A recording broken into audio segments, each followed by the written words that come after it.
दोस्तों, ये कहानी है एक इंसान की जिसने 400 से भी ज़्यादा दिन तक दुनिया के सबसे बड़े और बेरहम समुंदर पैसिफिक ओशन में ज़िंदगी और मौत की जंग लड़ी, वर्ल्ड रिकॉर्ड बनाया और 14 महीनों बाद वो जिंदा वापस भी आया। लेकिन आते ही ऐसा क्या हुआ कि उसको सुसाइड करना पड़ गया, जानते हैं इस वीडियो में।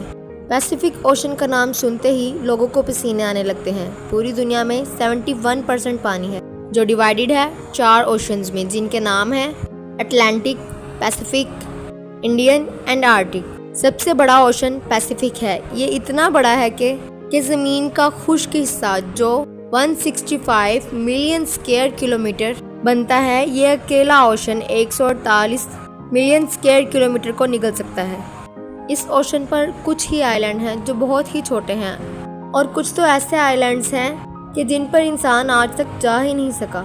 अब अगर गलती से भी कोई इंसान पैसिफिक ओशन में गुम हो जाए तो उसको ढूंढना तकरीबन नामुमकिन है। पैसिफिक ओशन में 14 महीनों तक जिंदा रहने वाले इंसान का नाम जोसे सल्वाडोर अल्वारेगा था।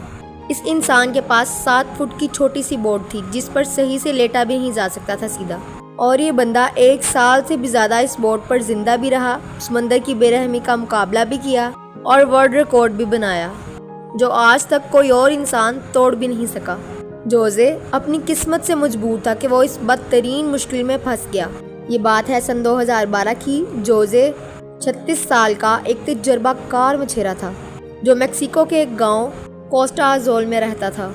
17 नवंबर सन 2012 में जोसे और उसका एक साथी मिलकर फिशिंग करने के लिए निकलते हैं, मामूल के मुताबिक अपनी 7 फुट की छोटी सी बोट पर। इस बोट पर वो ज़्यादा दूर तक जाकर मछली नहीं पकड़ सकते थे क्योंकि बोट बहुत छोटी थी जिस पर एक ही इंजन और एक ही फ्रिज था, तो ये कुछ ही मछलियां पकड़ सकते थे। दोनों ने 30 घंटे में वापस आने का फैसला किया। दोनों निकल पड़ते हैं। मेक्सिको के गांव से 120 किलोमीटर दूर अपना जाल समुद्र में बिछा रहे होते हैं कि अचानक एक खतरनाक समुद्री तूफान उनको अपनी तरफ आता हुआ नजर आता है। वक्त बचाने के लिए वो जाल को भी वहीं छोड़ देते हैं और अपनी बोट को फुल स्पीड पर भगाते हैं। मुसलसल 6 घंटों तक वो साहिल से सिर्फ 20 किलोमीटर ही दूर थे कि बोट का इंजन अचानक खराब हो जाता है। उनको साहिल भी दिख रहा था और उनका गांव भी। तूफान काफ़ी पीछे रह गया था। उनके पास एक रेडियो था जिसके ज़रिए उन्होंने अपनी लोकेशन अपने बॉस को भेज दी और जवाब का इंतज़ार करने लगे। किस्मत इतनी ख़राब निकली कि रेडियो की बैटरी भी डेड हो गई। एक तरफ वो साहिल को देख रहे थे, दूसरी तरफ अपनी तरफ आते हुए तूफान को, जो इतनी शिद्दत से आ रहा था कि मानो इनको जिंदा ही निगल जाएगा। तूफान के साथ हवाओं की शिद्दत इतनी तेज थी कि उनकी बोट साहिल से दूर होने लगी। कुछ ही देर में साहिल भी मंजर से हट गया और तेज लहरें इनको अपनी तरफ खींचने लगी। इनके बॉस तक जब वो मैसेज पहुंचा तो बहुत देर हो चुकी थी। चुनाचे उसने एक सर्च पार्टी भेजी इनको ढूंढने के लिए, लेकिन हर गुजरते लम्हे जोसे की बोट दूर से दूर होती गई। तूफान की शिद्दत की वजह से ये लोग ना तो कुछ देख पा रहे थे और ना ही कुछ समझ पा रहे थे कि अब वो किस जगह पर हैं और साहिल किस तरफ है। हैरानी की बात यह है कि सिर्फ 5 ही दिन में इनकी बोट साहिल से 450 किलोमीटर दूर पहुंच चुकी थी। छोटी बोट होने की वजह से इनको ढूंढ पाना और भी मुश्किल हो रहा था। ना इनके पास कोई फ्लेयर गन थी और ना ही इनके पास कोई ऐसी चीज़ थी आग लगाने के लिए कि धुएं से किसी को सिग्नल देकर अपने पास बुला सके।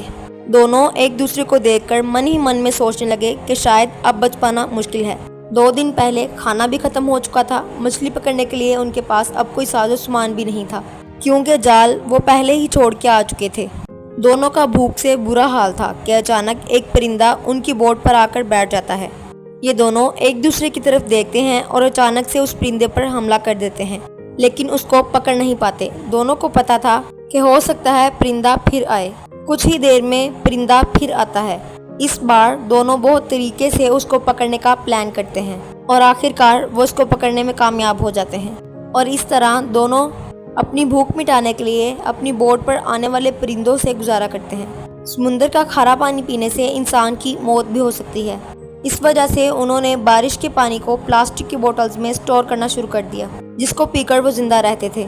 लेकिन जब बारिश न पड़ती तो वो प्यास बुझाने के लिए मछलियों और टर्टल्स का खून पीते थे, वो भी तब जब वो उनको पकड़ने में कामयाब हो जाते थे। दिन गुजरते गए और फिर महीने। ये दोनों जिस मेंटल टॉर्चर से गुजर रहे थे वो इमेजिन करना भी बहुत मुश्किल है। आखिरकार जोसे का साथी ये मेंटल टॉर्चर बर्दाश्त न कर सका और उसने 4 महीनों बाद सुसाइड कमिट कर ली।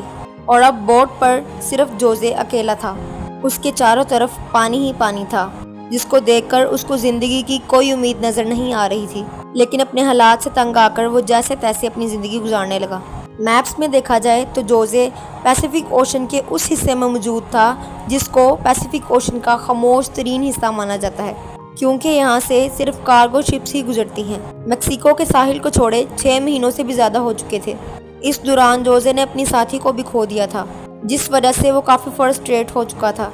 एक दिन जोजे को दूर समंदर में एक कार्गो शिप नज़र आती है। पिछले 6 महीनों में ये पहली शिप उसको नज़र आई थी और ये मंजर देखते ही उसमें ज़िंदा रहने की उम्मीद फिर से वापस आ गई। जोजे ने कार्गो शिप की तरफ हर मुमकिन इशारा करने की कोशिश की, लेकिन बदकिस्मती से शिप इतनी दूर थी कि जोजे को वो ना देख सके। देखते ही देखते जोजे की नज़रों से वो शिप भी गायब होने लगी और वो ये सोचने लगा कि शायद मेरी किस्मत में मरना ही लिखा है। दोस्तों ज़रा सोचें, आप 6 महीने तक दुनिया की ऐसी जगह पर हों जहाँ कोई आपको दूसरा इंसान भी नज़र नहीं आता, और अगर एक लंबे अरसे के बाद आपको कोई दिखे और वो आपको ना देख सके और गुजर जाए तो आपको कैसा लगेगा। 11 मई जोजे अपनी इस छोटी सी बोट पर 8000 किलोमीटर तक ट्रैवल कर चुका था।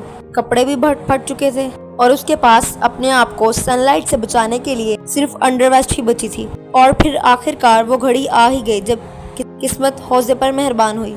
30 जनवरी सन 2014 को, यानी पूरे 14 महीनों बाद, जोजे ने आसपास पानी में नारियल तैरते हुए देखे तो वो समझ गया कि ये इस चीज़ की निशानी है कि आसपास कोई आइलैंड है जहाँ से नारियल गिरकर तैरते हुए उसको नज़र आ रहे हैं। और थोड़ी ही देर बाद हकीकत में उसको एक आइलैंड नज़र आता है, लेकिन उसको डर था कि ये आइलैंड भी कहीं उससे मिस ना हो जाए। इस वजह से वो पानी में कूद गया और स्विम करके आइलैंड पर पहुँच गया। पिछले 14 महीनों में जोजे ने पहली बार किसी ज़मीन पर कदम रखा था। जब वो आइलैंड पर पहुंचा तो वो एक मंजर देखकर हजारों कतार रोने लगा। उसको एक छोटा बीच हाउस दिखाई दिया जिसमें वहां के लोकल्स मौजूद थे, और पिछले 438 दिन में जोजे का पहली बार किसी इंसान से कांटेक्ट हुआ था। ये आइलैंड मार्शल आइलैंड्स का एक रिमोट आइलैंड था जिसको इबोन इटोनी कहा जाता है।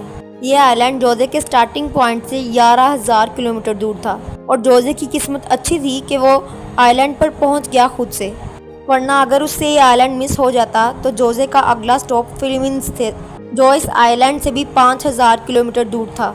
जोजे को अपने घर वापस भेजा गया और पहुंचते ही वो एक और मुसीबत में गिर गया। वापस पहुंचते ही जोजे ने 438 दिन के नाम से एक बुक भी पब्लिश की, मगर जोजे पर उसके साथी को मार देने का इल्ज़ाम लगाकर उस पर केस कर दिया गया। ये साथी जिसने जोजे के मुताबिक सुसाइड किया था।